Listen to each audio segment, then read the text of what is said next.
gentlemen, welcome back for this, the New Zealand Junior Table Tennis Championships, and we are at Gillies Ave. It is the Auckland Table Tennis Stadium, and on court, or on the screen in front of us, we have the boys under 15 doubles final, and in the far court, in fact on the screen right now, it is Timothy Choi and Alan Zhu, both from Auckland. And up against them, Matt Hetherington, we've got a couple from outside of the greater Auckland region. This is pleasing to see. It's Akshay Anish and Yufeng Wang. Anish from Manawatu and Wang from Wellington.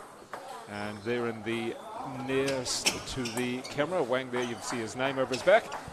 And Anish at the back as they get ready to receive. Oh, big start there. It's a rocket, that one. Choi. Yeah, great start. These players we've already seen once, maybe twice already today. A lot of players are just getting so much match play. Let's have a look at the way they're going to play this. Great spin on that ball. Yeah. Straight off the side. There's a lot of different elements involved in doubles than in singles. So you can see very tactical, a lot of placement. Typically the service game is a lot more simple. As long as it's short, you'll see just mainly no spin and backspin, occasionally topspin, not too much long. Great stuff there from the... It's quite deceiving at times when you see a player almost running away from the ball because it's not their shot with the alternate shots. Yeah. You know, where's he going? The ball's at him. Oh, lucky break there. Yeah, I mean, this is one of the things that's a big factor in doubles is how well you know each other as a pair. You know, being able to communicate and being able to move around each other freely in the points. Just looking at Wang and Anish at the moment. With that 5-1 lead, a bit of a tail down for Choi and Zhu. They probably need it, just as, you know, they started with a ripper of a point, and since then it's fallen away. 5-1. Right, so ready to go again.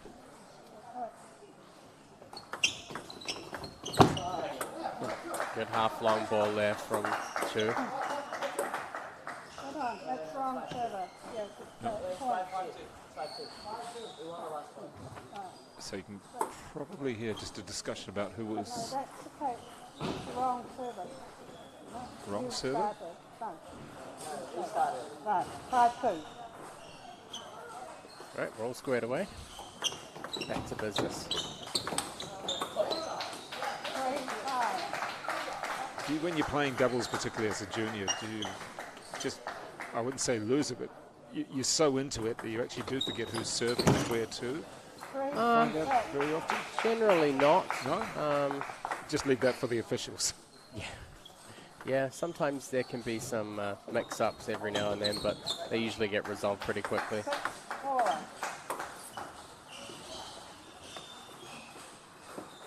And I did ask Clarkson earlier in the day if he liked being an official himself, if he liked being the umpire. What about yourself when you have to do it? Nah.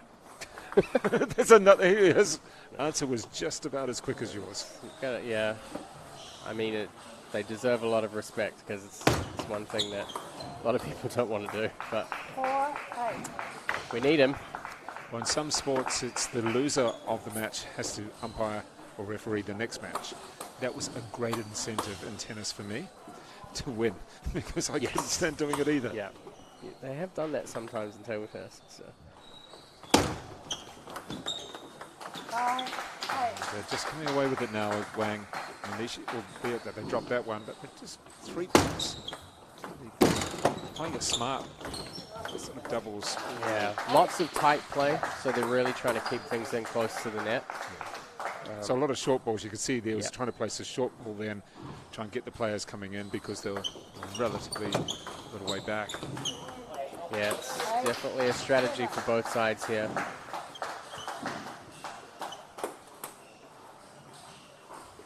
Little tactics there. that just saying where they're going to go, or is it just a G up? It's a service signal, so you know, sometimes they'll stick their pinky finger out or their thumb, and that's how they communicate with each other about what kind of serve they're going to do. So, you know, whether it's going to be backspin or topspin or no spin.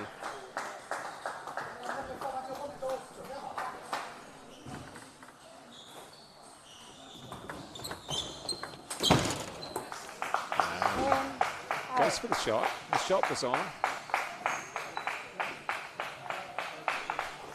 Take a towel break here, and you'll see usually a good opportunity to keep communicating with each other. You'll see a lot of talking between But a doubles towel pairs. break at set point, would you be keen, or would you rather just carry on? You may as well take it because the other team probably will. So.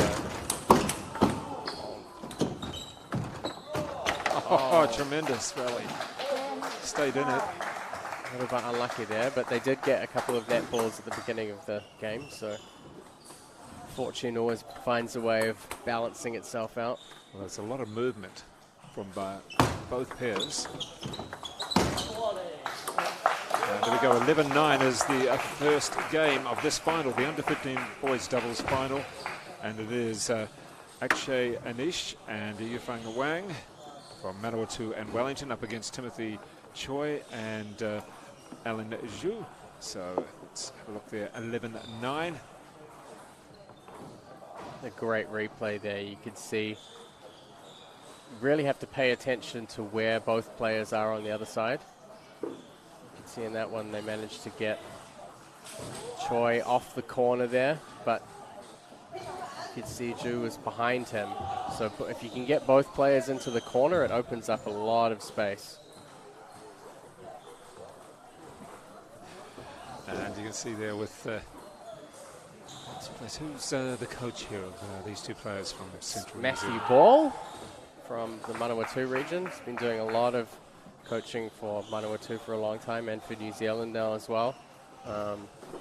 Great player. Played really most of the top level events that New Zealand will play in. So a good domestic Including player. the Worlds. Yeah, very, very strong domestically.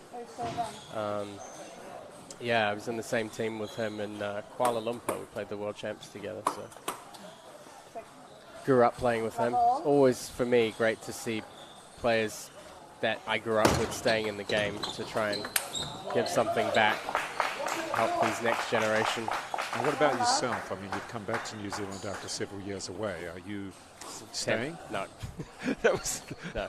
another short answer. I really would love to. I really would. But But financially, it's probably not going to work for you to be here when you can go back no. to wherever. Yeah, I've had a full-time table tennis career overseas now for 7 or 8 years, so it's going well. Do miss home, but Yeah, it's the time of your life where you can do all these things. fantastic serve variation there. So there we have Anish, Akshay Anish. And of course, you see a lot of changes when they switch ends, because when you swap ends, you're serving to the other player. So there are a lot of. Do you want to keep on serving to the same player as often as you can? Is it just something You can't. Oh, you can't. In doubles, yeah. You know, you serve to one player in one game, the next game you're serving to the other player.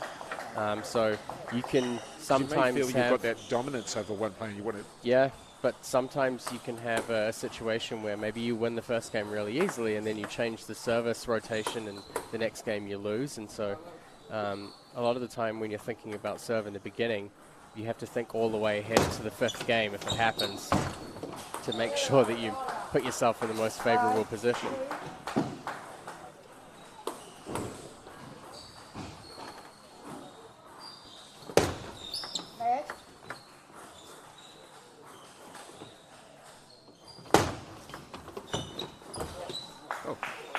Tight off the edge there. Swing. Maybe the speed or the lack of speed deceived him on that shot.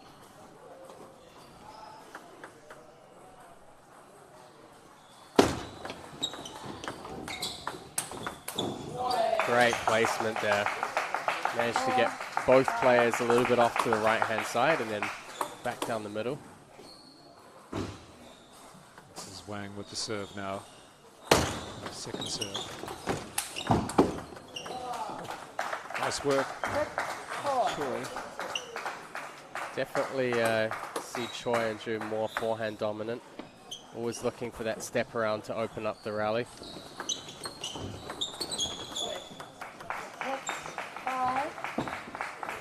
In this middle stage of a set, you generally see both combinations just bullish, and then the better team just tends to drift away a little bit. Can happen, yeah. Yeah. Especially coming off the first game. You know, if you're into the second, usually you've had that chance to go away from the table and talk a little bit more about tactics, and so come back to that stage of trying to adjust and figure things out.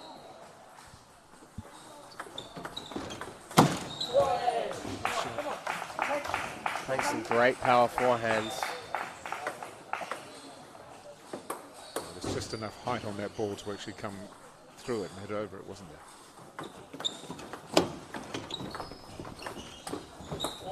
Again, keeping things nice and short. You can see a lot of the time it's Anish and Wang who are taking that initiative to play the first ball long, and they're always, a lot of the time, trying to go into that backhand corner. You really want to squeeze them across into the backhand corner. You can see again, you can see how far Ju moves out away from the table to get around to give Timothy Choi space. It's a lot of risk. You leave the whole table open, and that's what Anish and Wang are trying to do here. So Anish and Wang have got their tactics right at the moment. Again, they look as though they're just heading towards that second game. Won the first. Great shot there from Choi. Bit of a missed opportunity. It was a good serve. Ball popped up a little bit. Anish probably would have wanted to attack that first.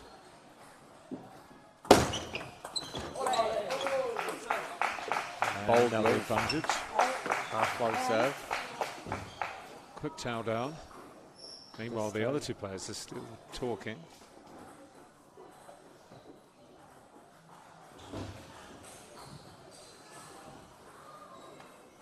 Lots of communication. Great to see.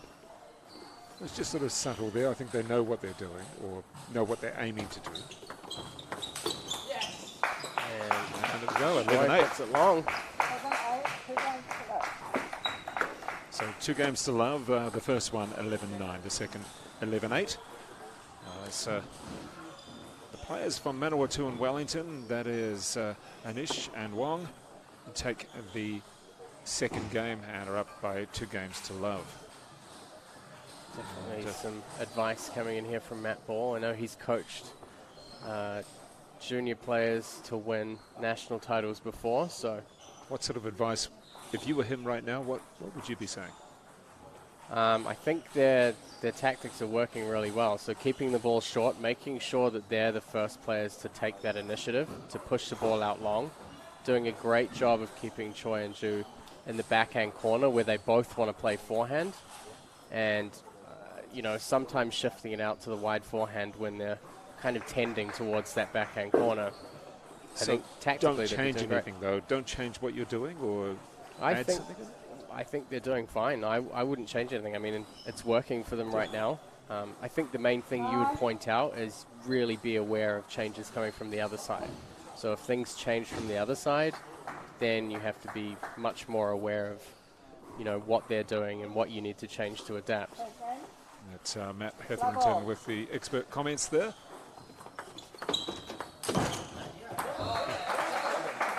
Great big start there. You can certainly see that Choi and Ju on the forehand side have the power to hit through Anish and Wang. It's about creating those opportunities. Big forehand. Good confidence too. Well, we had the shorter balls, and then they pushed one just a little bit longer, and then he had the opportunity to hit that big shot.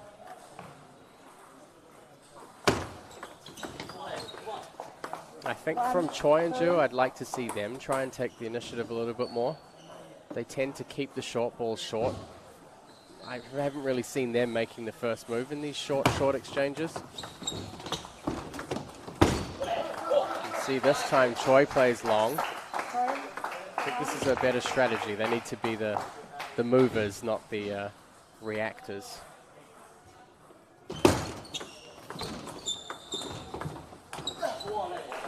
Shot, soft block there from a very spinny opening too.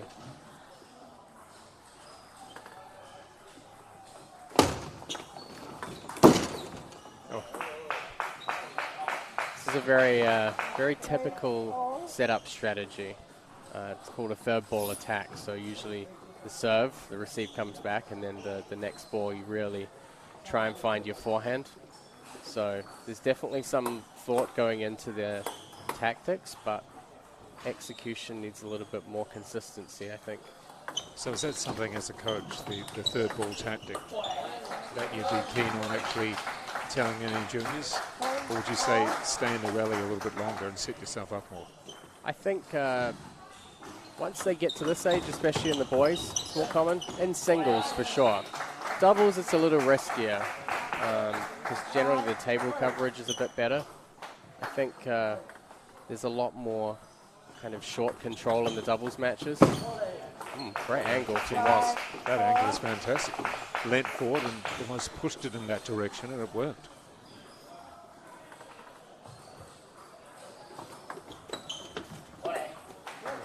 This time though, and the advantage, 2 points advantage, as Choi and Zhu try and win one back. They've lost the first 9-11, the second 8-11. You see this time now they're starting to play long off the serve straight away.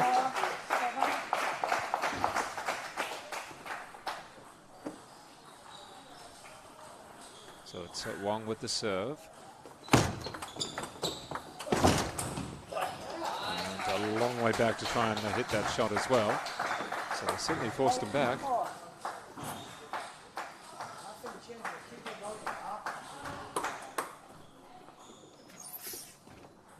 And the towel down with Choi and Zhu, the two Auckland players looking to take this the third game. They're down by 2 at the present time. And a few errors creeping into Anish and Wong at the moment. Yeah, I think Choi and Zhu have stepped the pressure up quite a lot in this game. That's a little bit too loose, but a great shot from Wong. It's a shot that Zhu likes, Wong likes.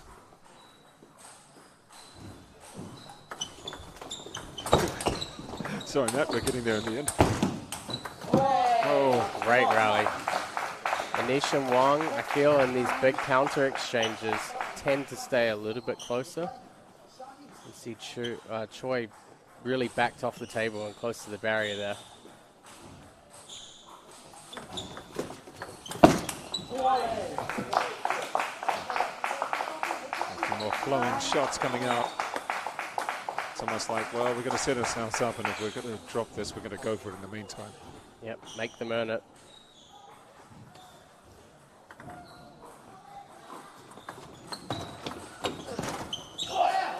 Heavy topspin. Choi has a lot of range on his forehand, so you'll see very slow, heavy spin forehand, sometimes very, very powerful. And there we go. That is the third game. It is 11-7 to Choi and Zhu. So they come back one. And who knows where we're going in this at the moment, because after dominating, oh, maybe not so much on the scoreboard, but taking the first two, Anish and Wong have now dropped the third. And that was 11-7. And there we go. What are you saying as Ball, the coach there, this time? Last time he was saying, keep doing what you're doing. Now, I think the major change that happened in that, and you can see Jiang, the coach from Auckland, on the sideline, kind of mimicking the long push. I think, he's told these two players, you don't need to be afraid of pushing long. And I think they were very tentative in these short exchanges. And they've taken the initiative more on the serve receive. And it's paid dividends for them. So I think Anish and Wang need to be ready for that long ball straight away. Changes things a little bit as to how they move forward.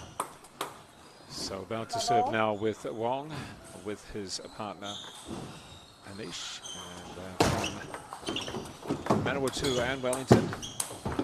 Oh, great table coverage there from both teams. Some very long shots as well.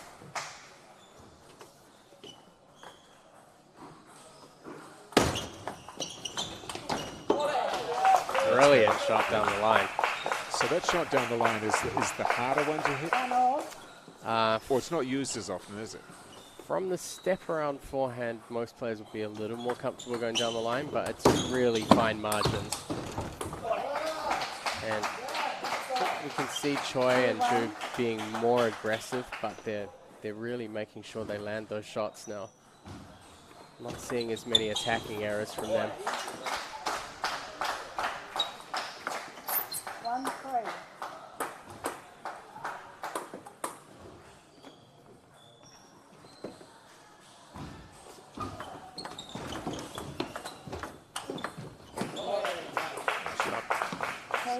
Anish coming up with that shot there. And strung off the forehand. They lost a little bit of rhythm in the third game and dropped the game. So after winning the first two. Trying to push that away from his body. Sid strengthening that and a tail break. So you can see the two Auckland players, they're really putting pressure on those first opening top spins from Anish and Wang. And you've seen a few more kind of forced errors on those first opening balls from them. Whereas before it was the other way around. And those attacking errors are coming from the Auckland pairing.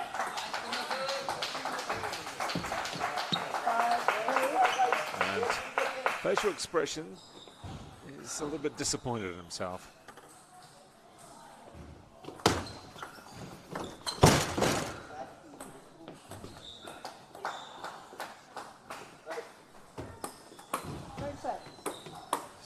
A lot of ground power going into that one.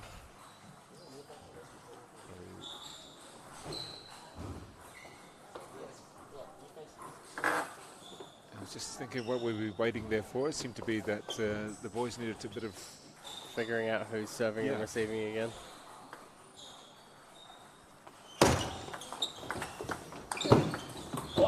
Oh, nice shot. On the run there from Choi. And that forehand again. I think Choi and Ju have also done a much better job in these last two games when they're out of position as well. Just focusing on the spin rather than trying to play big shots. You know, when you're off balance and you try and go for broke, you're playing very low probabilities. 9-2. Now racing away and looking as if we're going to go to the 5. That's short. Yep, and Aucklanders make the move on the long ball. So there was a short, and longer one where he just tried to perhaps do too much on the backhand. And it certainly looks as if we're going 5 because that's a huge lead, albeit that we have Anish with the serve. And you can see now Anish and Wang at this point, they play the long ball first. I think that the players that have initiated the long ball first have typically won a lot more points. 10-4. So a couple more points back that they've won, Anish and Wang, but it is Choi, no, okay. Yep, it is Choi with the set there. And there we go, 11-4. Heavy backspin. So we are going all the way to 5 in this, the boys under 15 doubles final. It's a real variation of wouldn't say domination in the first two games by Anish and Wong, but they took it out 9-8, and then these next two, it's been 7-4. Real switch around. Yeah, this is what I was saying before about when your opponent's tactics shift, you have to be ready to adapt. And I think we have seen some pretty significant shifts in what Choi and Zhu have been doing in the games.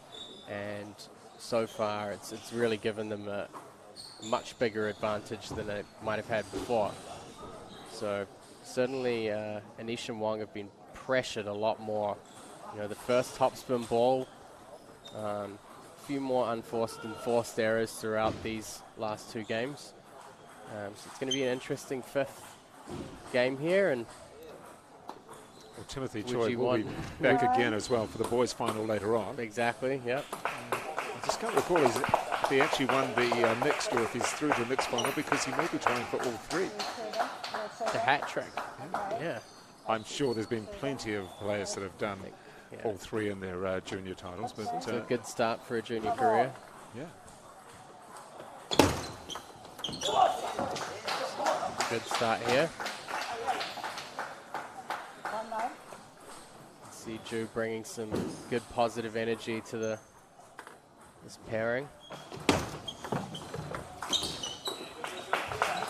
Just not quite getting his feet in position for that forehand. So it's now Anish with the serve. That's easy picking for Choi. A little bit high to the forehand. He's slightly taller. Got good reach. And you don't see that very often. That was an interesting shot. He sort of reached to his right, but maybe his legs went to the left. A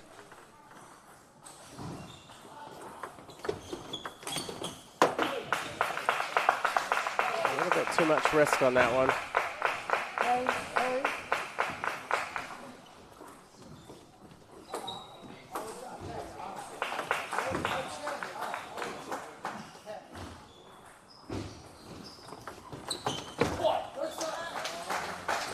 Second point so far in this fifth game that's been won straight off the serve. So when there's to push it too much and even cleared the net. Very heavy backspin serve. So you've got to have quite a soft touch if you're keeping it short.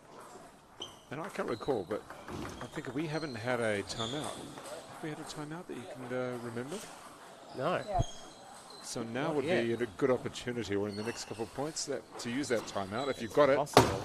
Yeah, it's very possible. Oh, that's better.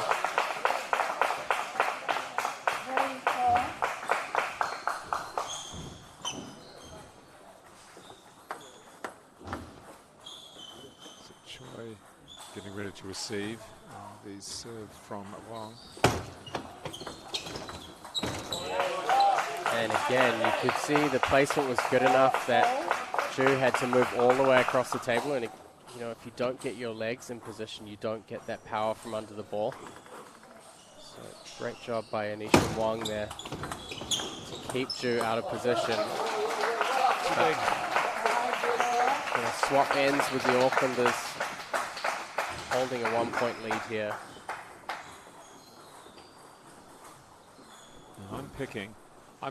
Here we go. My prediction is that we will have that timeout. Maybe not this point. Just when we're so close. Would you do it? If Auckland wins one more point, I can see it happening. That's a nice shot. Set themselves up nicely there. It's Auckland who calls the timeout.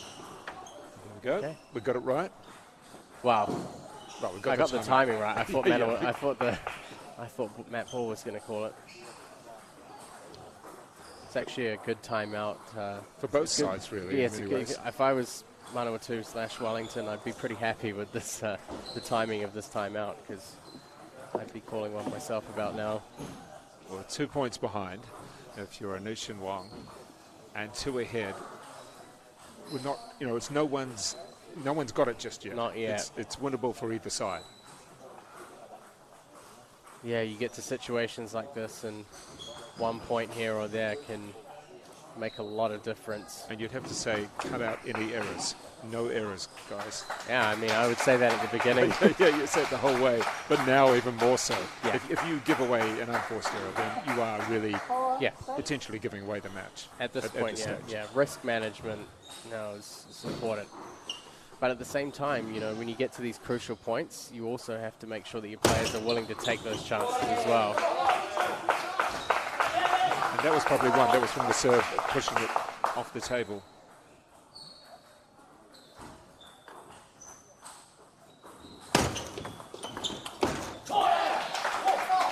Just not quite getting around the corner on that forehand. Definitely the right play.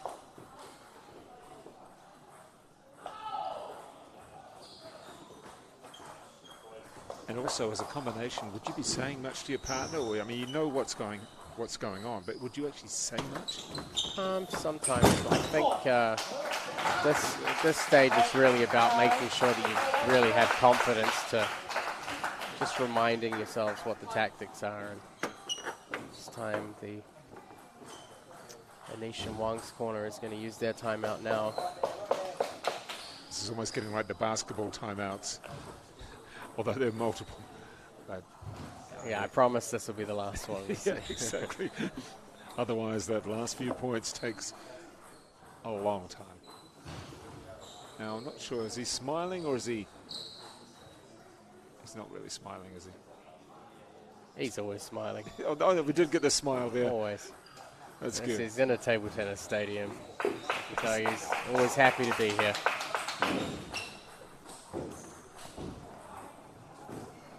So we're ready now at 8-5, and it is the Aucklanders. It is Choi and Zhu ahead against Anish and Wong. So the Aucklanders against the Manawatu Wellington combination. Oh, we Ball from around the coming court. on from somewhere. It's worth noting, I think, also typically these boys, junior and cadet boys events are where you would see other regions win more regularly. You know, the singles event, Auckland's generally the stronger, and they also have a very strong girls and women's contingent, so in the mix they're also very strong. But in the boys, you see a lot of great pairings from around the country. Okay, that's good.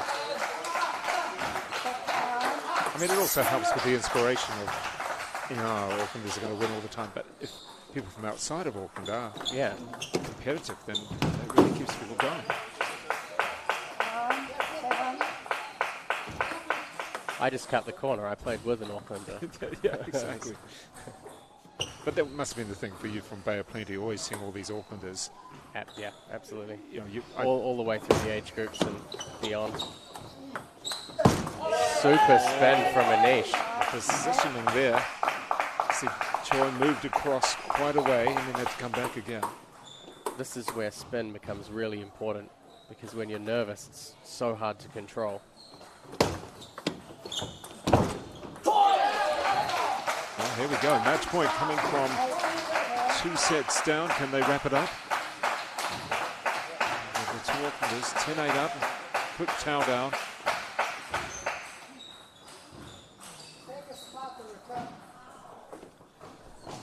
And, who's serving here? It is Wong to serve. And match point to Choi and Zhu. It is Zhu receiving. And there we go, 11-8, taking it in 5. Congratulations to the Auckland pair of Timothy Zhu and Ellen, let's make that Timothy Chow and Ellen Zhu.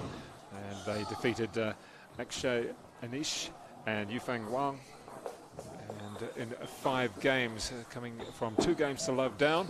Of course, Timothy Choi will come back for the under-15 boys singles, not too far away as well. But you're sticking around, Matt Hetherington, because we do have the under-15 girls singles. And who are people there? Yumi Moriyama Pickard, we've already seen her play very well already today. And up against Kari Gao. And that should be a bit of an interesting one as well. It's they're coming from opposite ends. So one's under 13 champion trying to play up, and the other one's under 19 girls singles champion trying to double down. Well, that match was actually 10 minutes away. So I think we may have a short break. No, we'll just stick around for a moment. We are going to stick around for a moment, so stay with us and we can have a look at some of the other results in the meantime. And it's earlier today, of course, we did have the girls under 15 double semi-final, and that was won by Anya Chen and Yilin He, I think. We're just going through some of these other results as we take a little look through. But Timothy Choi, he's I don't know how many matches he's played today, but obviously a couple of doubles that we've seen, and then he has the singles coming up as well. And you just wonder if these youngsters ever get tired. They do. They don't show it on the table, but I'm sure when they get home, their parents have to deal with the exactly the exhaustion. And so we have approximately 5 minutes, just on 5 minutes before we get underway. And you can see already Yumi Pickard is there and ready to go. And looking for her opposition. Yep, both players now ready to go already. Well, we're going to be starting this early. But, we are starting it early, like in fact. that. we do like that, as long as the players are ready. And this is about to get underway, so that's good. The warm-up there, let's have a little chat about the warm-up. You can see smiling away is Ayumi. And Carry there with the, I don't even know what shape that is, so a pink swirl across the shoulder. So Ayumi Moriyama Pickard, and then we have Kari Goal. We were very impressed in her previous match with Pickard, just the way she was able to hit from the back of the court, from way back against Lisa. Yeah, and she didn't have. She wasn't afraid to do that. No, I think I don't know how well she's going to be able to get away with it if it happens in this match. I think Carrie, technically and in terms of tournament wins, has a very, very strong resume for this match, and she hits quite hard. So I think any ball that's a little bit loose over the net she's not really going to make the same unforced errors as perhaps other players in this event. So it's going to be interesting to see how the style matchup works. And we saw her in the under-19 final, clawing huge back from 2-0. And match point, I think it was as well. So she's the sort of player that perhaps doesn't look like the big attacking player, but she'll be there at the end. Yep. And she's quick. I think that's a really big factor. She's very quick. And we know that her opponent's also pretty quick as well. Very light on her feet. So two good styles, actually. Quite looking forward to this, to see who can come out and just to see if we see the same sort of attitude from Ayumi Moriyama Pickard, and if she doesn't mind hitting from the back. Although I think, like you said, it will be a bit more dangerous if she does that on this occasion. Yeah, I think so. She's going to have to make sure she puts herself in a position to stay up at the table. And Matt, I think we're seeing a few more of the senior players coming in for the senior championship. Some of my old doubles partners are walking in. It's great. I think it's just also the way they dress as well. It's a little bit different to the way the juniors dress. As we get underway in this, the under 15 girls singles final, and it is first couple of points to the more senior player. And, one coming back to Moriyama Pickard.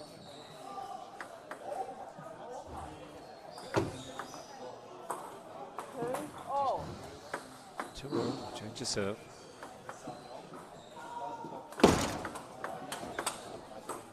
And Moriyama Pickard having not too much trouble with the serve return. That's a good sign for her early on here.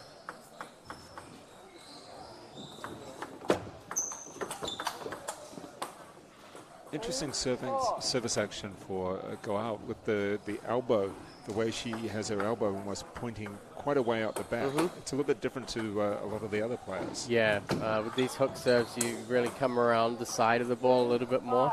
It makes it easier for you to swap between topspin and backspin with a really fine angle change. I think they may have cracked the ball there. I don't know. It sounded a bit. Should be okay. Not too far. And let's have a look at this serve now and see if she does it with the elbow at the pendulum back. this time.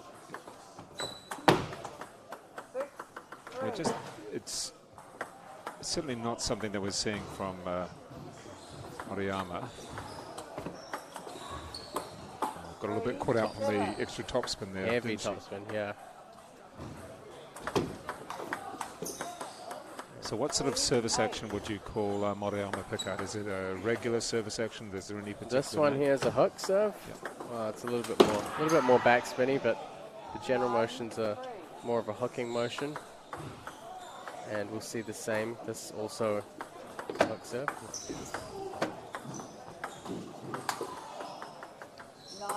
And let's see if we can see the front on of this serve on this occasion.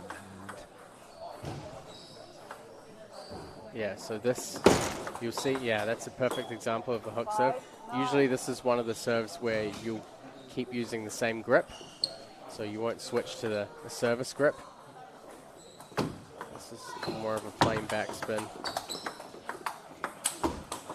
And going for that forehand, good confidence, good decision making. I mean, it was a nice rally. It was a number of shots, probably about 7 shots. She didn't mind going for it. And there's a great shot down the line from Guo. And of course, we talked about yesterday in her under-19 final. She's using short pips rubbers on the backhand, so easier to take spin off the ball. So she'll be able to handle serves to her backhand with a little bit more comfort usually. Well, there wasn't even a towel down there. They just changed ends and carried on. I told you, they're fast players. Yeah, that was really quick. Straight back into it. That's a huge rally. And for players that are so young to have a rally like that in a final as well. Yeah, I mean, Moriyama Picard's really hanging in there really well. I mean, Then you see a rally like that. It's just the way that Carrie Goal can actually finish off the rally at the moment. and a very fast little hook serve there. And then switches. So she did one serve across the court on the angle, another one pretty much down the court. Yeah, lots of changes in placement, changes in spin. The serve game probably has more variation than any other part of table tennis.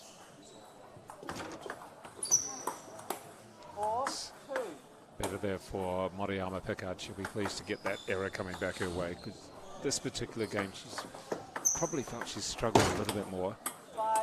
The first game she was in it a little bit, and this second I think she probably felt it was just running away from her. Yeah, I mean, it's definitely a big challenge for her. Of course, Carrie Gore wins a lot of senior titles in the women's, so she's recently the champion of the North Island Championships in women's. So it's a big it's a big challenge. And yet she's playing the 15s here. I guess that's not really it's not really that unusual in the extent that to have young players coming through and actually challenging in the seniors, isn't it? Yeah, definitely. 7-4. You can see Picard a little unsettled by the rhythm of the short pips backhand side. And Guo again. So who would be a couple of the senior players that we should be looking out for in the women's? Do you know any of them? Yeah, I think Joanna, who we saw her play in the... that ball sounds like it might be cracked, possibly, unless my ears are fooling me. Joanna, who we saw her play in the under-19 final. We also have Kim Wong. She's the #1 in New Zealand. Hasn't won the Nationals yet, but is really gunning for it.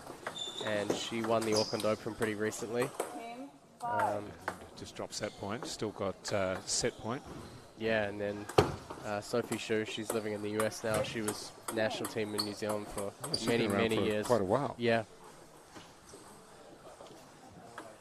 So She's going to have to come back and get a couple more points, so making it to 6. yep. And 11. And just this little jump, nothing too exuberant in the way she won that second game, and then straight away, we're not going to towel down or anything like that. So first 11-5, the second 11-6, and a handy 2-game to love lead for Kari Goal. And just waiting. I mean, they're ready so quickly. There's not even time to reset the scores. Exactly. Great forehand on the line to start things off. Yeah, that's impressive. That's a good way to start this, the third game, when you're down love 2. She's a very bold player from what I've seen so far, which is a good character trait to have. Yeah, because a lot of junior players, perhaps of that age, are more of the... A little more passive, more tentative. Yeah, you will generally see a level gap forming between the junior girls players who are willing to have a little bit more of that kind of killer instinct to go after those attacking shots. But it's quite hard when you're a junior player, and you may lose because of those attacking shots. Yeah, and it's very difficult as a coach to say, no, it's okay. Yeah, you're doing the right thing, but maybe one day it's not working, next day it's working really well. 3, 2. Some really good setups here from Harry Guo. And for you as a coach overseas, are you coaching top players, or are you coaching club players? What sort of people are you coaching? I've had stints of both. Because, I mean, sometimes you make your money out of one, but you want to do more of the other as such. Yeah, usually the club players are the career builders, and then if you're lucky, you'll have some players who you can build towards national team.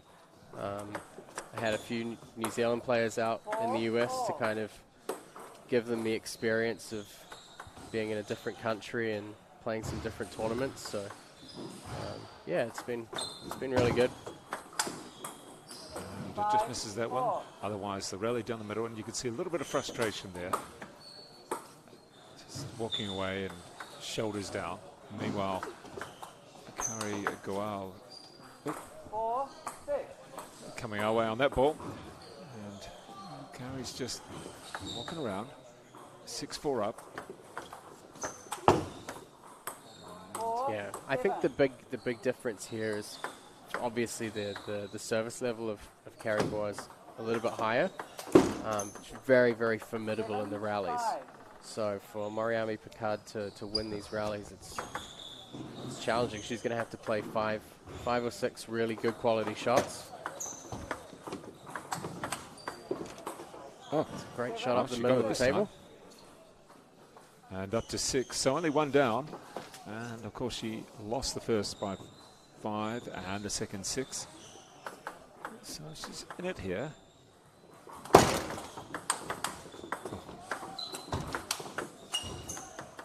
You know, you're heading to the backhand, but that backhand was coming back just as good as a forehand.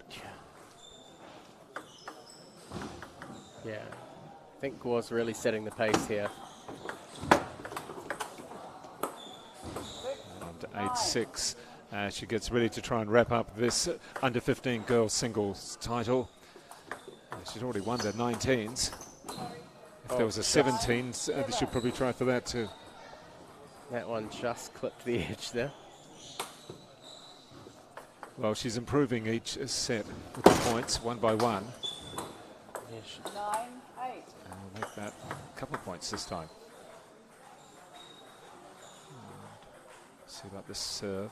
I'd almost want to say to Moriyama Picard, slow down. You don't have to go super quick. Would that? No? She kind of does. That's the difficulty. Yeah. And this time it's the back edge for Guo, and she's going to set up her first match point.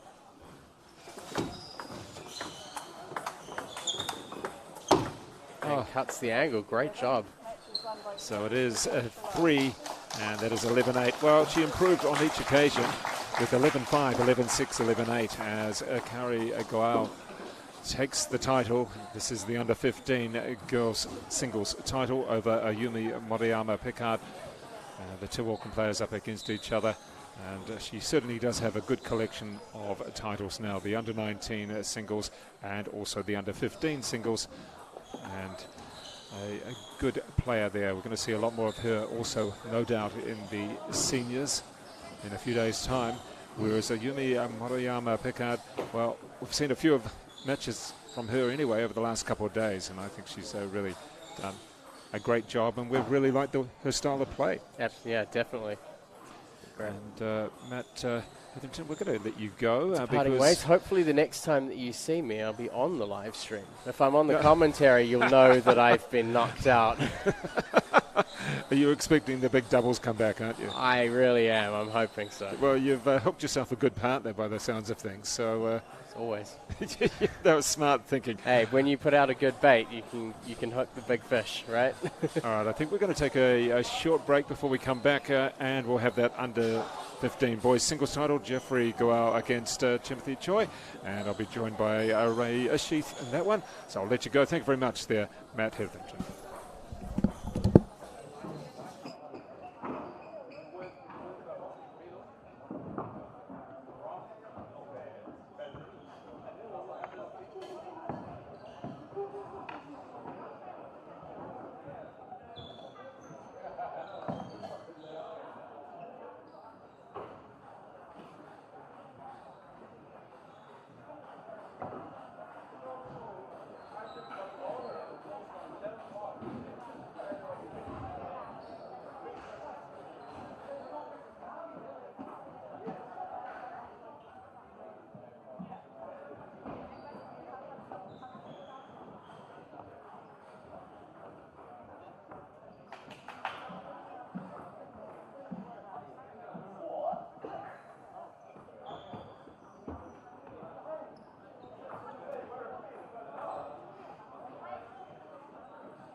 No, we've just got to wait till they get here with them.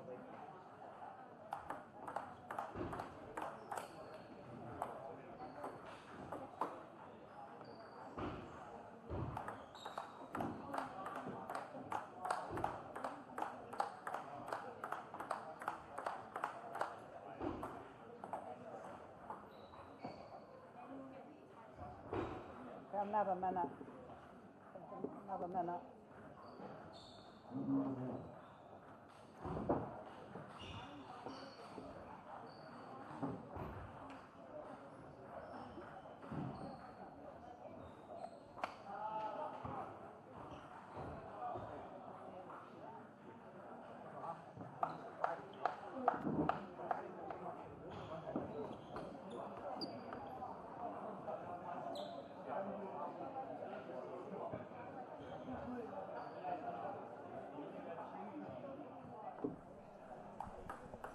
Well, ladies and gentlemen, welcome in for this, the under-15 boys singles final. And we've got Timothy Choi, and he is got a bit of green on the back there, and he's up against Jeffrey Goel. Jeffrey's got the yellow on his shirt, and these players have played in a lot of matches already. Timothy Choi, well, he actually just won the doubles, the under-15 boys doubles, and that was a 5-gamer. So congratulations there. In the meantime, well, in fact, his doubles partner, Alan Zhu, who has won that doubles title with Timothy Choi, is with me. And, well, Alan, how are you feeling after winning that doubles? You've got to be happy with that. Yeah, no, I'm really happy about it. I was pretty nervous because we were 2-0 down, but it was a great match. Yeah, to come back from 2 against those 2 players was a pretty good effort. Yeah. Tell me, what are you looking at when you see these 2 players here, Timothy Choi and Jeffrey Goel? What do you think you're going to see? Is it going to be pretty even? Yeah, I think so, because like Jeffrey's like top in Australia and Timothy's top in New Zealand, so it's just Australia versus New Zealand really. I think it's going to be a good match and very close. And they would have played a few times of late, would you think? Yeah, especially training for Oceanias. They trained at Tornado a bit together. Okay. And a little bit of support there in the background. Yeah. It's good to see. Okay, let's have a look at this point here. Choi up by 3. And we've got Jeffrey go up with the serve. Nice rally. What's the strength of either of these players ahead of each other? Is there one that has a particular strength that you think? Yeah, I think Jeffrey has a very consistent backhand and a very strong forehand. And I think it goes the same for Timothy as well.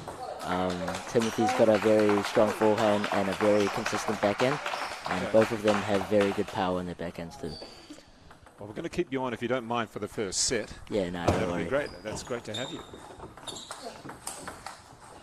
Oh, that was great retrieving, Yeah, it wasn't was, yeah. Way back. I think he caught Jeffrey off guard actually there.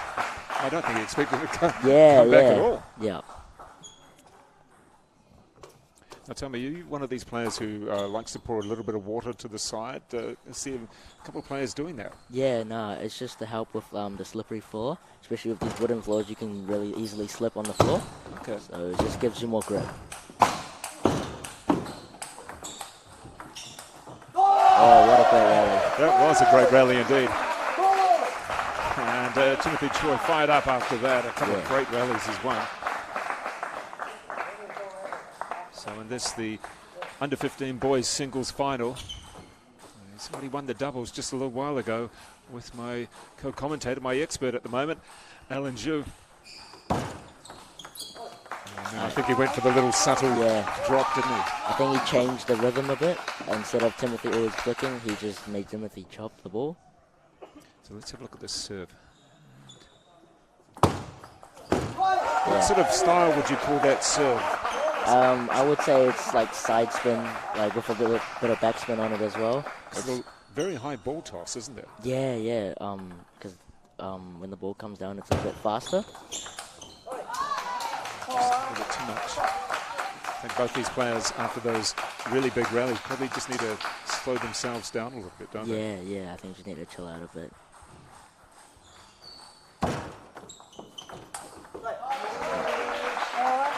Both of these players are very focused. They know what they want and they know how to get it. They just see who's more consistent and who's more chill.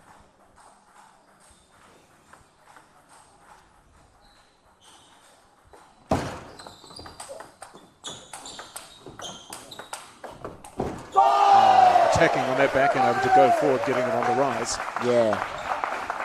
Timothy knows when to hit his backhand and where to hit it at the right time. So you can always count on him to hit a backhand back. But is it more common to go across the table with your backhand rather than down the court? No, it really depends. It's just looking at your opponent's position. Right, wherever they are. Yeah. It's almost a gentle rally, almost a subdued rally compared to the previous one. Yeah. Just change of rhythm, actually. It's actually just mind play.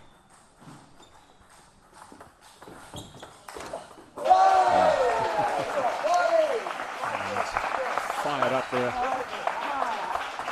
After every point, he does his little run around, doesn't he? Just just to cool himself off. just to cool himself off a bit.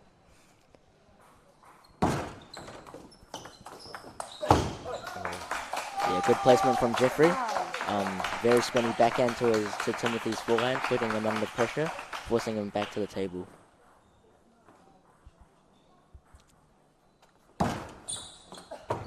Good serve.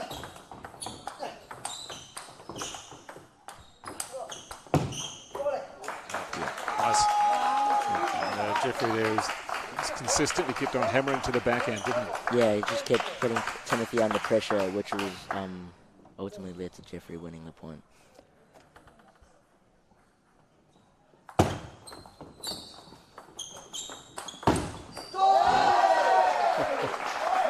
We're into the game point now for Timothy Choi to take the first set. And what are you going to say to yourself if you're Jeffrey at the moment? Just be calm. Yeah, if I was Jeffrey, I would have just been a little bit calm and just take 1 point at a time and don't give up too easily. Oh, that was better. Right now, Jeffrey just needs a cool mind. Just needs to stay cool and fight each point one at a time and maybe bring this back. And just for you personally, you've got the senior championships coming up in the next few days. You playing in those? Nah. No, you're just going to stick with the juniors? Yeah, Fair yeah. enough. Well, you won a junior doubles title, so that's okay. Yeah. That's the main thing. As Jeffrey Goel comes back, he's edged his way back into this first set, isn't he? Yeah, I think he's uses backhand, as we said before, to put Timothy under pressure, which, could win him more points.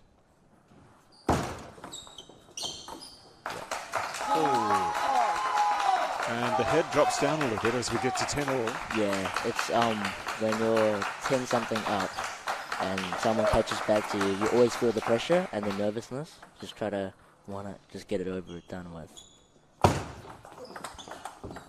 Good rally. Yeah. It's a good rally. Yeah. That's what I've been talking about. So both of them have a very equal backhand. Right. So you would see very good rallies of backhand, just the backhand. Yeah.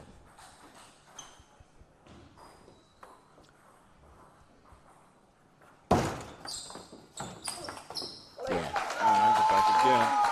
So he's keeping tabs. He's forced his way back in, about 3 or 4 points in a row. Then it was a bit of a switch. And Choi's just thinking, well, I had this. Yeah. So lots of things will be going through his head right now, but he needs to stay focused to win this match. Got down very low and then lifted it instead of getting the top spin. Yeah. So basically, if you're gonna chop, you should chop either just short or very long. Never go to the middle, because the middle is the easiest to loop. And Jeffrey did that. He chopped it very long and it put Timothy under pressure. That was his first set point. And, not good enough in the end, hitting it wide and long. Both players taking their time, toweling down, walking around. That's all you need when you're in deuce. You just have to stay calm and just fight each point at a time, one at a time.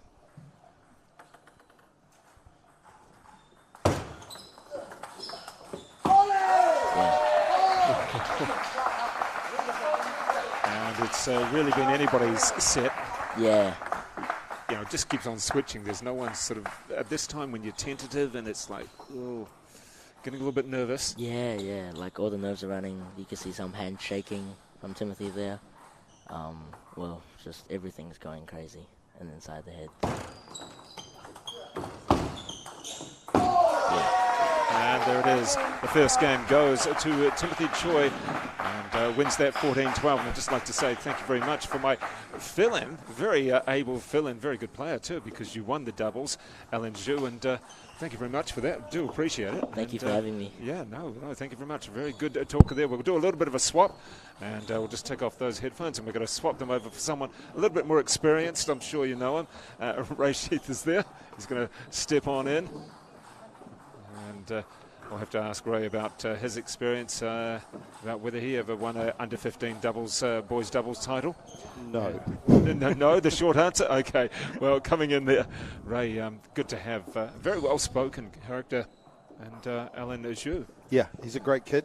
St. Kennigan's, he's a good cyclist as well. So he cycles for St. Kennigan's as well. Okay. I believe in their top team, and did very, very well at the North Island Cycling Champs. All right, so we've got some good athletes here, and all sorts of different sports. And nice that he just stepped in at very. Do you want to have a go? Oh, okay. Yeah, I mean that's the balance of a lot of these kids nowadays. Right. They're just so in tune. We'll just get your mic a little bit. Yeah, there we go. All good there. But that's what's so good, though, because it's all very nice to be a good athlete, but there are other things in the part of life, and being a good athlete or being representing your province or anything like that, it's not just about hitting a ball. Correct. Absolutely. And, we can all see those sort of things, whether it's in racket sports, bat sports, whether it's Paul Cole as squash, the New Zealander world #1, or whether you look at, say, someone like Roger Federer. It's hard to find something wrong with him, although I do remember him smashing rackets in Auckland when he was a youngster. We can forgive him for that. Yeah.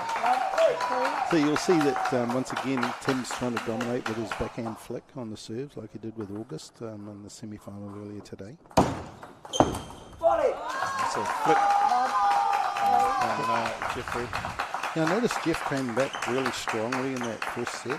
I spoke to him before the match, and he's in the top 3 in New South Wales. So yeah, he's no muck. He's here to play. So is he still representing Australia, or are we trying to get him to represent New Zealand? That I don't know. Okay. But we'll find out.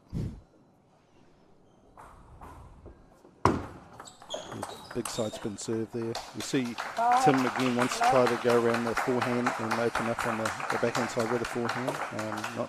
No transfer that time. He's leaning back with his weight. I think Jeffrey does this nicely, but it's almost as if he's played himself in. He didn't win the first. And he didn't win the first set, but he's played himself in quite nicely to actually get a decent lead in the second. Yeah, and in the first set, some of the times they were actually trying to work out what their opponent does with the serve and where they're going to return it back. And you can see Jeffrey coming on strong now, that's for sure.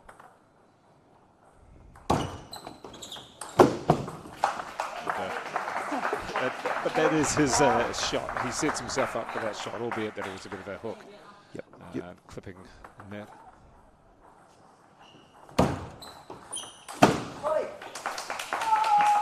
You'll notice when he opens up on his backhand, he's just so fluent. The contact point is just beautiful as he's hitting it on the side of the ball.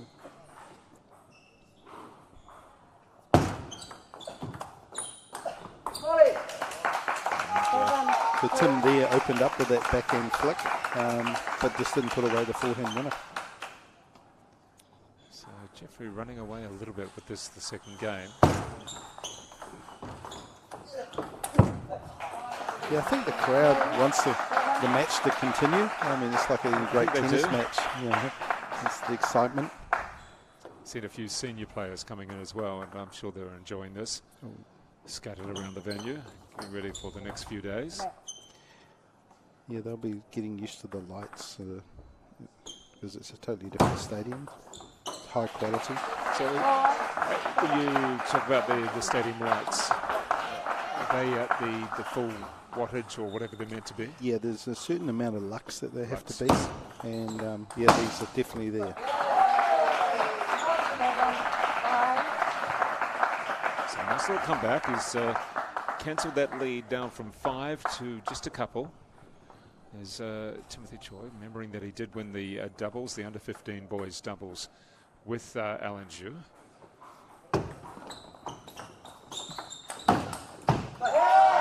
So you'll see that Jeffrey then gave it a little bit too much height, even though it had heavy topspin, but it allowed Tim to just go around on that forehand and put it we away. have a timeout.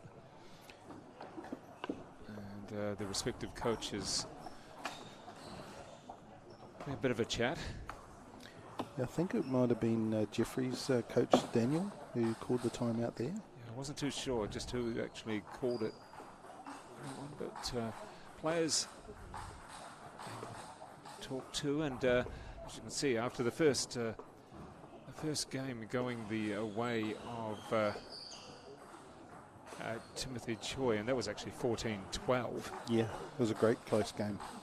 Could have gone either way, that one. I mean, initially it looked as though Choi was going to wrap it up pretty quickly, and he did have a couple of match game points. Then there was one switched around to Jeffrey Gual, and eventually that was a 12-11, but then eventually it was 14-12 to Choi. Yeah, they're not going to give up, these boys. They're going to keep coming at each other the whole way through this match. So it is Jeffrey Gual with the serve now at 7-6 up in the second. So you saw a lot of side spin on Jeffrey's serve there, which enabled Tim to try and get into the point and put away a winner, but he put it into the bottom of the net. He's just not quite getting enough spin to get it up and over the net.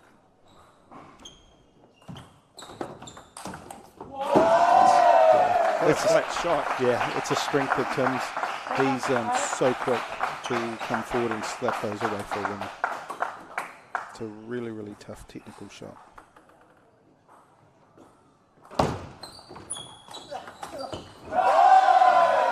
So you see there, yeah, a little finesse with the topspin there. It wasn't a big power shot, which is just as hard to control if you're defending it than what the high speed one is.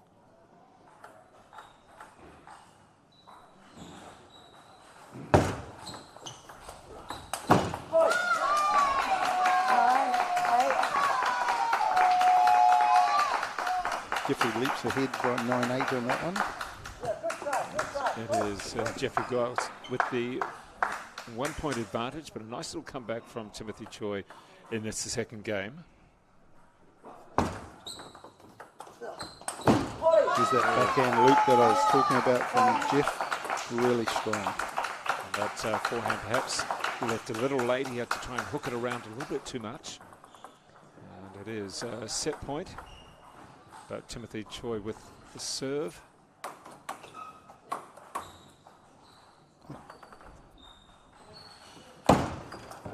Yeah, look at that. That's good Step shot. around that backhand, hit the forehand down the line. And now we are one game each with an 11-8 victory there.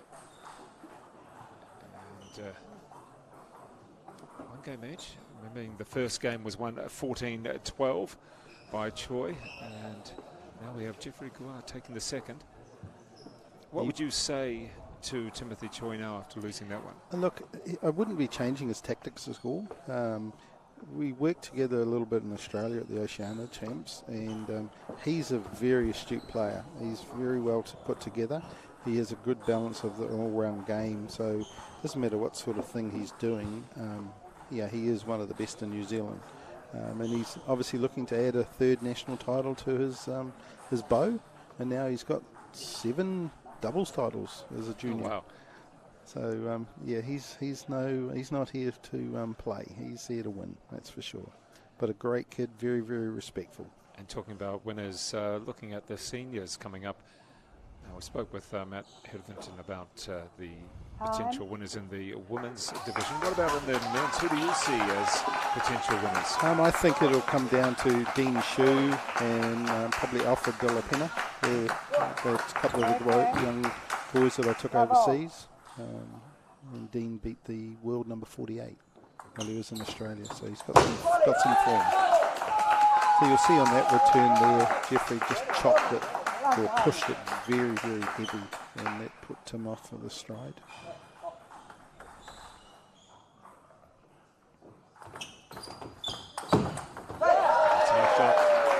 A lot of quick topspin there, the ball coming off the table, so quick.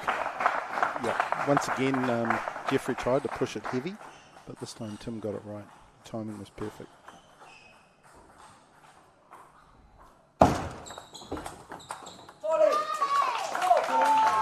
The backhand, cross table shot, the rally there. Pretty simple point, that one, wasn't it?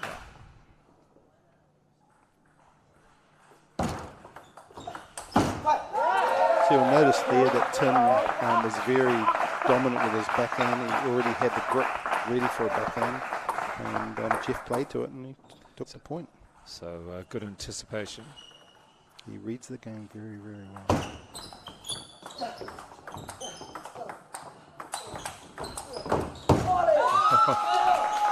That's a good rally. It was a great rally. He was Switched direction, both players. Tim was on the defensive the whole way, and you could see he was just looking to get it back into that rally to put it away. Once again, there was that Jeff's backhand, very strong, deep. It cramped young Tim up. So it's 6 points, so you can have a towel break now. Not quite the crowd as yesterday's 19s and 13s. However, there's still quite a number of people around the actual main table.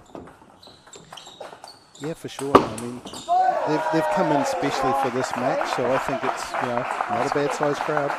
That's for sure. What's really interesting is the players who are competing at almost several different age groups.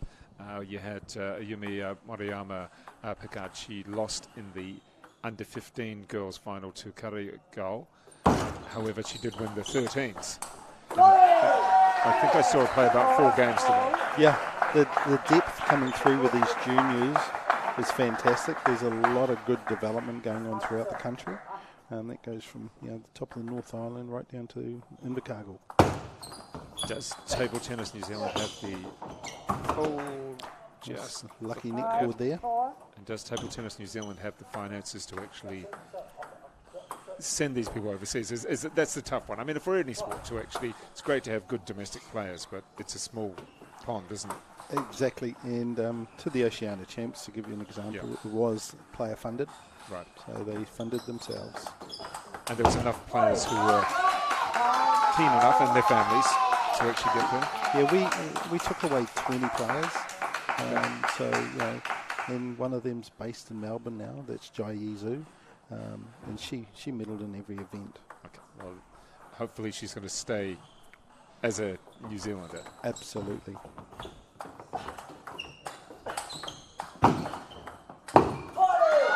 Well done there from Jeffrey. Kept his head on that one. Yep. Just tried the forehand, tried the backhand. Dominated the point and knew where he was going, which kept young Timmy on the back foot, not knowing where he was going next. And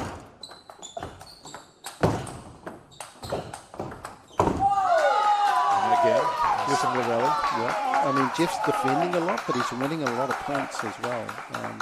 He's opening up with his backhand, and then Tim's trying to get around and dominate the point. So it is, I call it a violent game because it's really stressful on your body. Okay. As you can see, the body is going all over the place. Change directions and move very quickly.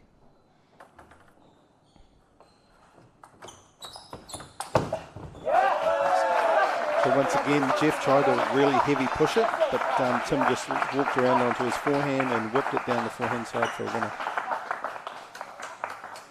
Heavy spin.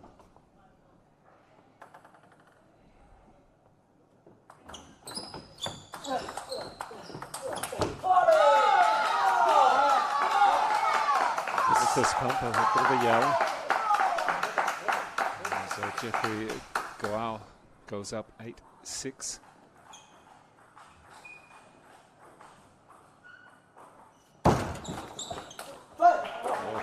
Got his own spin back there. So Tim just hit it around the side of the ball and it came back and Jeff couldn't control it and hit it off the end of the table.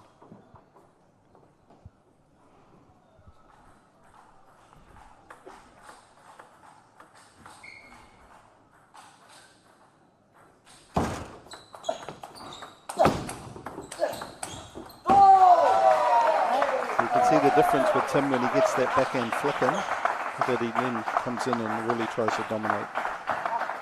Some heavy topspin again. It just kicked up at the body, and Jeffrey just trying to push it away from his body more so than a shot. Oh. It's almost a defensive mechanism. You'd almost think the topspin is Rafa Nadal-like. Yeah, it just bounces up at you, and it's very, very hard to control.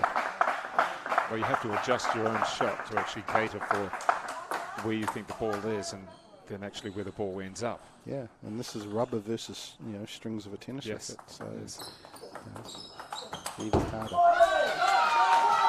We're keeping tabs with each other now. Yep, point for point. That little one error. Yeah, it's becoming very dominated with the backhands of both these boys, so they're obviously very, very confident with their backhands, and you'll see them hitting around the side of the ball lots. Well, even though we're only talking about under 15s, it's almost older in the sense, in the table tennis sense. Yeah, I mean, I was talking to Tim prior to the match, and he's been training 5 days a week minimum for this event, because that's how much it means to him. So, he's wanting to add that national title to his resume. And now with the game point, the first game point of this, the third, remembering that it is 1 game each, the first 14-12 to Choi, and the second 11-8 to Goal. This rally, this is brilliant. Brilliant stuff. A lot of spin on the ball. You could see the flight of the ball almost changing all the way. Yep, that's hitting it on the side as well. And that was a high quality point played by both the players there.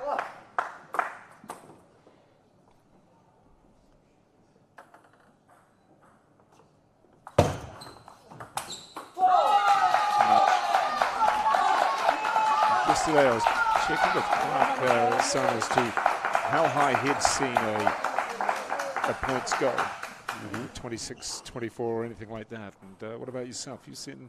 Oh, back in the day, we used to play to 21, so you could get up to 40 That's right. on a tight match.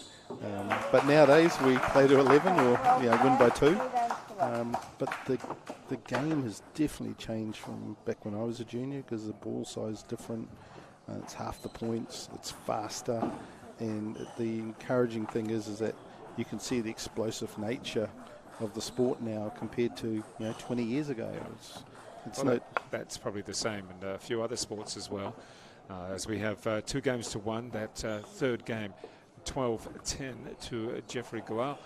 So the actual scores from all the way through, it was 12-14 with Choi taking the first one, and then it was 11-8 to Goal, and then 12-10 to Goal. So 2 games to 1 up. And I guess if we actually added up all the points, we've probably got, it's only about 2 points difference. Yeah, if we added them all together, and not much difference really. No, in the whole match of who's winning. It's a great match. I mean, this is high quality table tennis at its best. And it is only under 15 boys final. Yeah, it's a sobering thought, isn't it? It's just like, how good can these kids become? Well, that's the thing. I mean, it's all nice to be good as a 15-year-old, but how are you going to be as 19? Yeah, absolutely. When you're playing seniors as a 19-year-old, yep. Can you continue? Can you continue your growth as a player? Oh, I've seen that in my own children's sport of cycling, and you can be an under 15 champion, but never make it at Olympic level. Sometimes particularly in New Zealand sport, the late maturer is the better one. Yeah, we see that probably more so in individual sports, where a player may have been a reasonable junior, but not the best. They may have been the 3rd or 4th ranked junior in whatever sport. Yep, I agree. And maybe as a 23-year-old, they come through then.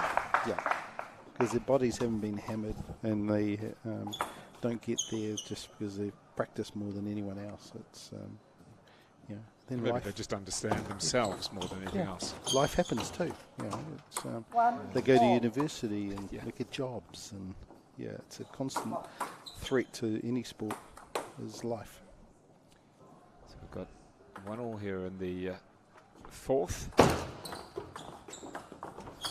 Change on the serve. That's a great rally.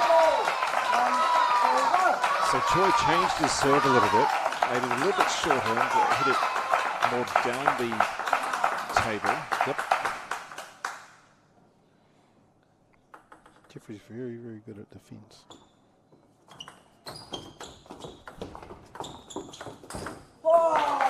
So you saw that Jeffrey hit the side of the ball there. Tim tried to push it and went straight up, and Jeffrey just put it away for a winner. I was just quite surprised at how high the ball toss was with Timothy Choi. It was, wow, went way over his head almost, and able to get the timing right. Almost tennis-like, Dave. Yeah, it's such a light ball. I was watching it seem to, whether it drifted or moved, and he was able to anticipate where it came down and hit it beautifully. Oh, yeah. Practice many, many hours.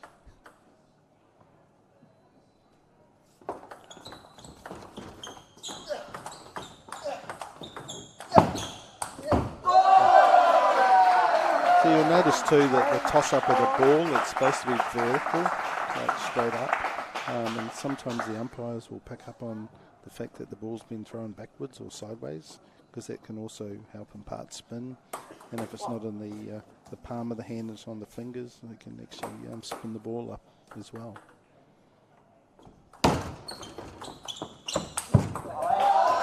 Went for the shot. Yep. It was probably on. He was thinking of the Nepji table there.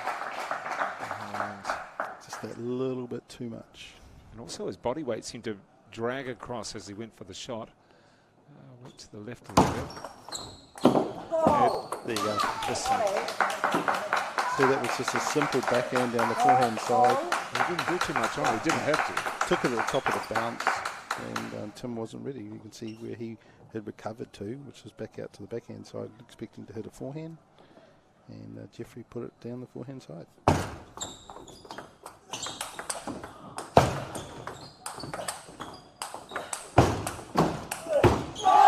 That's a fantastic one. Yeah, it was like who was going to give. Absolutely. I mean, this is, like I've said before, high quality table tennis. Under 15s, unbelievable.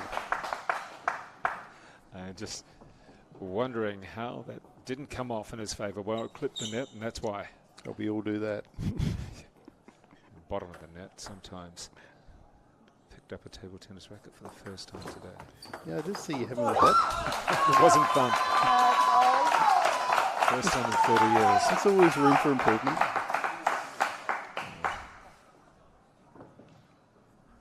Could hit a backhand, couldn't hit a forehand.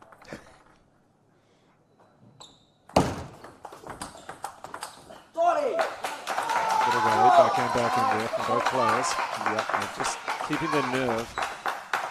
And I think that's what's going to come through with this, is who holds their nerves the most. And now there's been a timeout called. So timeout. So the other coaches obviously called their timeout. Yep. And so like previously mentioned, you get a minute, and the person who called the timeout, if the player returns to the table early, the other player has to return as well. So we saw that in one of the matches yesterday, I think it was, and it was.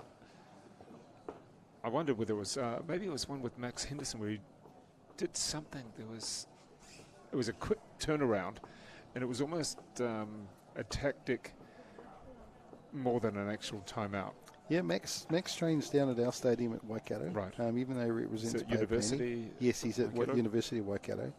He's a very intelligent player. And sometimes you'll do that just to break the momentum, Right. and enable you to get back into the game, because I mean they're supremely fit. These guys, some of them practice 5-6 hours a day, because they just love the sport. It's not because the coach is making them do it, but these little kids, they play until you drag them away. It's just crazy. But it's a fantastic sport. They call it the sport for ages, and we've got 80-year-olds competing still. Big applause there from the crowd who's in here at the Auckland Table Tennis Stadium.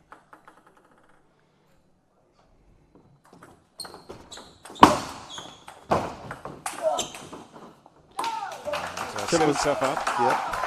Unlucky there. Jeffrey hit the net, which and went on the table, which then put Tim's shot out of the court. So now another point to Jeffrey. I think the crowd are really going to start getting behind Tim, because at the end of the day, Jeffrey is still representing Australia.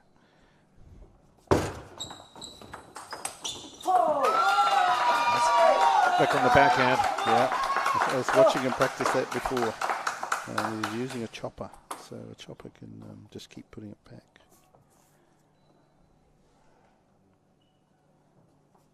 High toss. Not quite on this occasion. Timothy Choi stays in the match. Yeah, you won't find Timothy throw it away, that's for sure.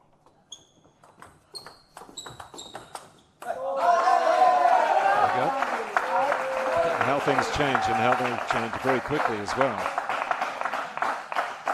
He's a good team man, Tim. Secondary schools national champion as well this year for Auckland Grammar.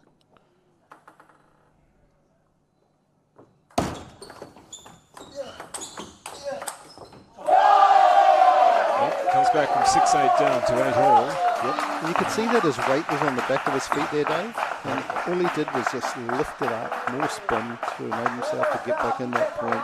And Jeff couldn't control it and put it off the end. So where should your weight be ideally? Is it coming forward? Is it balanced? Or does it really matter whether you're on your back foot? No, it's got to be balanced. You won't see them go on their back foot because it obviously weakens your shot. I'm really good at that. I go on the back foot too often. So you could see Tim leaning forward to try and get over the ball there and control it, but the spin, as soon as it hit that rubber, just took it off the table.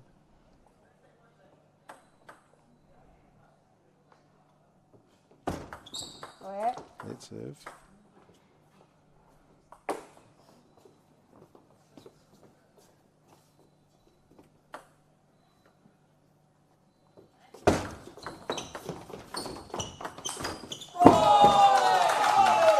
Players just looking for that little short ball, and seeing if they could open it up. You can see, the Fortune Braves favours the Brave.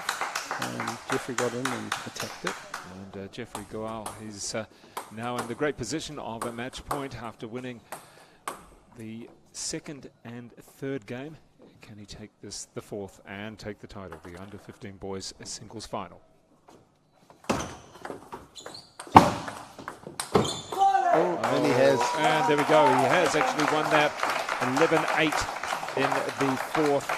And congratulations there to Jeffrey Goal defeating Timothy Choi. And the score was 12-14, 11-8, 12-10, 11-8. Pretty tight there on the scoreboard and pretty tight between the two of them, wouldn't you say, Ray? Just Absolutely. A few stray points. Yep, and that final point, if you replayed it in your mind, Jeffrey did a heavy push to the forehand, which took Tim by surprise, and it then put him off balance, and he was always struggling to get back in the point, and went for the big backhand to try and win the point, and unfortunately missed the table.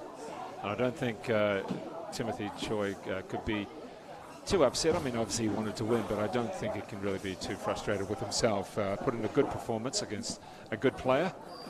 I think everybody now is going to be doing some awards and getting ready for the senior. That's young August out, that had to be August. and Leo Way. So Leo's only 7 years old.